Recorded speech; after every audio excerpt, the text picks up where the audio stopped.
জাতিসংঘের মহাসচিব তিনি এখানে পরিষ্কার করে উল্লেখ করলেন, যেটা রোহিঙ্গাদের মধ্যে ব্যাপক উচ্ছ্বাসের জন্ম দিয়েছে, যে আগামী বছর তারা এই সময়কালে মায়ানমারের অর্থাৎ আরাকানে তারা যেন এই ঈদ তারা উদযাপন করতে পারেন এবং সেই লক্ষ্যে তিনি কাজ করবেন, এরকম আশাবাদের কথা তিনি উল্লেখ করেছেন।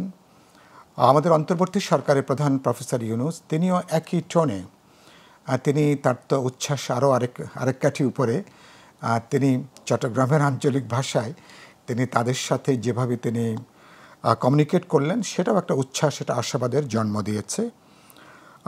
কিন্তু আমি যে কথাটা উল্লেখ করতে চাই যে অন্যদিকে যদি তাকাই, এই প্রশ্নের সবচেয়ে গুরুত্বপূর্ণ ইন্টারন্যাশনাল প্লেয়ারদের মধ্যে গণচীনের ভূমিকাটা আমি মনে করি সবচেয়ে গুরুত্বপূর্ণ এই প্রশ্নে, তাদের মায়ানমারে আরাকানে তাদের নিরাপদ প্রত্যাবর্ষণের ব্যাপারে।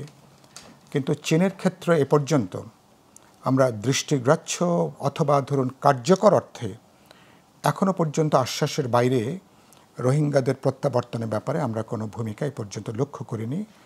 এখন গণচীন কেবলমাত্র মায়ানমারের সামরিক জুন্তা নয়, তারা আরাকানের আর্মি থেকে শুরু করে তাদের নানা বিভিন্ন অংশীজনদের সাথেও তারা একটা সম্পর্ক তারা এখন রক্ষা করছেন, সেটা খানিকটা আশাবাদেরও জায়গা। যেটা আপনি উল্লেখ করছিলেন আপনার নিউজে, যে যদি আরাকান আর্মির সাথেও যদি একটা নেগোসিয়েশনের ব্যাপারটা যদি আসে, যে কারণ এটার সঙ্গে নির্ভর করবে যে মায়ানমারে বিদ্যমান যে সংঘাত যেটা চলছে, যেটা সশস্ত্র সংঘাতের পর্যায়ে, আরাকান একটা বিশাল অংশ এখন আরাকান আর্মিদের নিয়ন্ত্রণে। পুরো ব্যাপারটার এটা একটা প্রথমত মায়ানমারে এর একটা রাজনৈতিক সমাধানের প্রশ্ন আছে, তাদের অভ্যন্তরীণ প্রশ্নে। তারপরে সেই সমাধানের প্রশ্নের সাথে বাংলাদেশের আশ্রয় নেওয়া এই 12-13 লক্ষ রোহিঙ্গাদের নিরাপদে প্রত্যাবাসনের যে প্রশ্ন সেটা যুক্ত।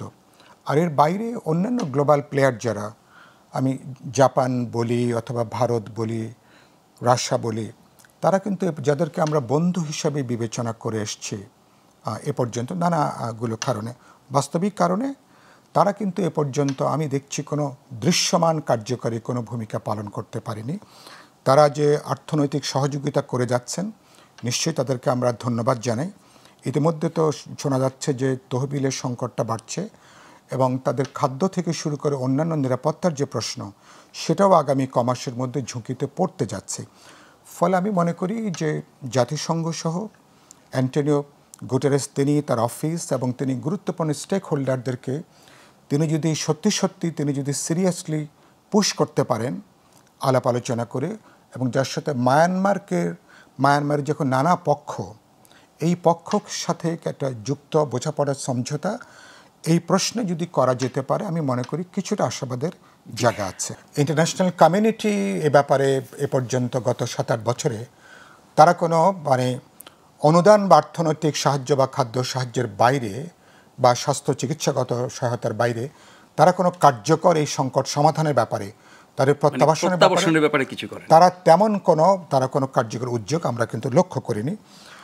আমি ব্যক্তিগতভাবে প্রথমত বলতে চাই যে উদ্যোগটা হয়তো এই নতুন পরিস্থিতিতে আমি মনে করি বাংলাদেশেরও যে নতুন যে রাজনৈতিক পরিস্থিতি, খানিকটা সম্ভাবনা তৈরি হয়েছে যে ইস্যুটাকে জীবন্ত করা, নানা পক্ষকে এখানে এনগেজ করে একটা আলাপ আলোচনা শুরু করা। কিন্তু আমি আগামী বছরের মধ্যে রোহিঙ্গারা আরাকানে ফিরে যে ঈদ উদযাপন করতে পারবে, আমি এতখানি আশাবাদী আমি এখনও নই।